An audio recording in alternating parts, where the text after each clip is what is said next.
Dernière communiqué, dernière nouvelle, dernière mise à jour à la une du Football Club Barcelona. Restez mobile en tant que Barcelonais et Barcelonaises pour les informations du jour du FC Barcelone.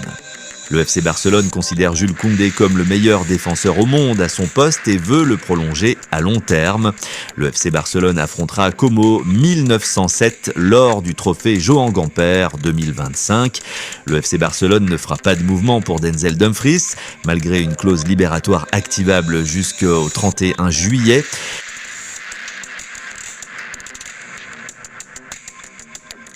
Malgré les multiples sollicitations de ses agents, Denzel Dumfries ne figure pas dans les plans immédiats du FC Barcelone. Le latéral droit néerlandais, actuellement à l'Inter Milan, dispose pourtant d'une clause libératoire relativement accessible, fixée à 25 millions d'euros, valable jusqu'au 31 juillet.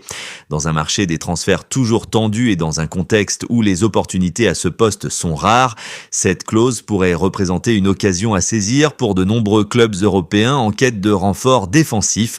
Toutefois, du côté catalan, aucune offre n'a été formulée à ce jour.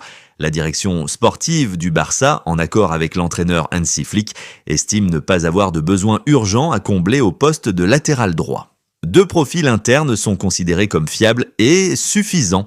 Jules Koundé, bien qu'il ait souvent exprimé sa préférence pour un rôle dans l'axe central, reste une solution solide et expérimentée sur le côté droit de la défense. Quant à Eric Garcia, de retour de près de Gérone, il est également perçu comme une option viable dans une défense à 4 ou à 3, selon les systèmes que compte mettre en place le nouveau staff. Ce choix stratégique illustre la volonté du club de prioriser d'autres secteurs de jeu, en particulier le milieu de terrain et l'attaque dans le cadre d'un mercato limité par les contraintes économiques. Barcelone doit faire preuve d'une extrême prudence sur le plan financier, notamment pour rester dans les clous du fair play financier imposé par la Liga. Investir 25 millions d'euros sur un profil qui ne serait pas titulaire indiscutable n'entre donc pas dans la logique actuelle du club. Enfin, il faut également souligner que, malgré les qualités de Dumfries, puissance physique, volume de jeu, capacité de projection offensive, le profil ne correspond pas totalement à l'identité de jeu que le Barça cherche à retrouver sous Flick. Maîtrise technique, relance courte et intelligence positionnelle priment sur l'impact athlétique. Le club semble donc faire le pari de la continuité et de la polyvalence de ses joueurs actuels plutôt que de saisir une opportunité de marché jugée non prioritaire. Selon les informations de Fabrice Hawkins, le club catalan a entamé les négociations pour une prolongation de contrat de l'international français. Les discussions sont jugées positives et toutes les parties, joueurs, agents et direction sportive, espèrent parvenir à un accord rapide pour assurer la stabilité du projet Blaugrana autour d'un cadre défensif jugé indispensable. Recruté à l'été 2022 en provenance du FC Séville, Jules Koundé s'est imposé comme une pièce maîtresse de la défense du Barça. Capable d'évoluer aussi bien dans l'axe qu'au poste de latéral droit, il a fait preuve d'une régularité impressionnante, d'une intelligence tactique remarquable et d'un niveau technique parfaitement adapté au style de jeu prôné par le club. Le nouveau staff, mené par Hansi Flick, partage cette vision et souhaite s'appuyer sur Koundé comme l'un des piliers du projet sportif à venir. En interne, certains dirigeants n'hésitent pas à le qualifier de meilleur défenseur du monde à son poste, preuve de la confiance et de l'estime qui entourent l'ancien Bordelais. Cette volonté de prolongation n'est pas anodine, car plusieurs clubs européens de tout premier plan, notamment Manchester City et un autre club du top 5 européen, se sont récemment renseignés sur sa situation contractuelle. Le Barça, conscient de l'intérêt que suscite Koundé sur le marché, veut donc verrouiller l'avenir du joueur et rehausser sa clause libératoire afin de dissuader toute tentative de recrutement dans les mois à venir. À seulement 26 ans, Jules Koundé représente une garantie de performance à court et long terme. Sa polyvalence, son leadership croissant et son professionnalisme exemplaire en font un atout stratégique majeur dans le vestiaire.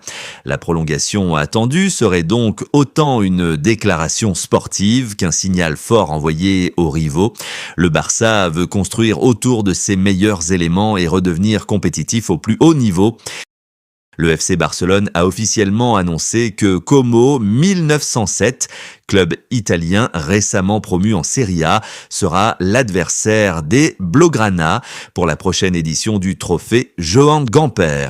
Cette rencontre traditionnelle, qui marque chaque été le début symbolique de la saison au Camp Nou ou au stade de Montjuic en attendant le retour au Spotify Camp Nou, se tiendra quelques jours avant le coup d'envoi officiel de la Liga. Fondée en 1907 et basée en Lombardie, Como fait son grand retour sur le devant de la scène, notamment depuis l'arrivée d'investisseurs ambitieux et d'anciens joueurs de renom au sein de sa direction, tels que Cesc Fabregas. Cette affiche promet donc un certain parfum de retrouvailles pour les supporters du Barça, qui retrouveront avec plaisir une figure emblématique de la maison catalane. Ce choix d'adversaire reflète une volonté du FC Barcelone de proposer une rencontre inédite mais symbolique, mêlant respect de la tradition et ouverture à de nouvelles affiches. Contrairement aux éditions précédentes souvent disputées face à des géants européens, Juventus, Arsenal, Boca Juniors, l'opposition contre Como permet au club catalan de mettre en avant un football en pleine émergence, tout en rendant hommage à l'histoire et à l'identité du football italien. Sportivement, ce match offrira à Hansi Flick une nouvelle occasion de tester ses idées, d'intégrer les recrues estivales et de poursuivre la mise en place de son projet de jeu devant un public catalan toujours exigeant mais passionné. Côté Como, ce sera un test de prestige pour jauger son niveau face à une des meilleures équipes d'Europe et sans doute une opportunité exceptionnelle pour ces jeunes joueurs. Le trophée Johan Gamper ne sera donc pas qu'un simple match amical, il symbolisera cette année encore la fusion entre tradition, passion et ambition future.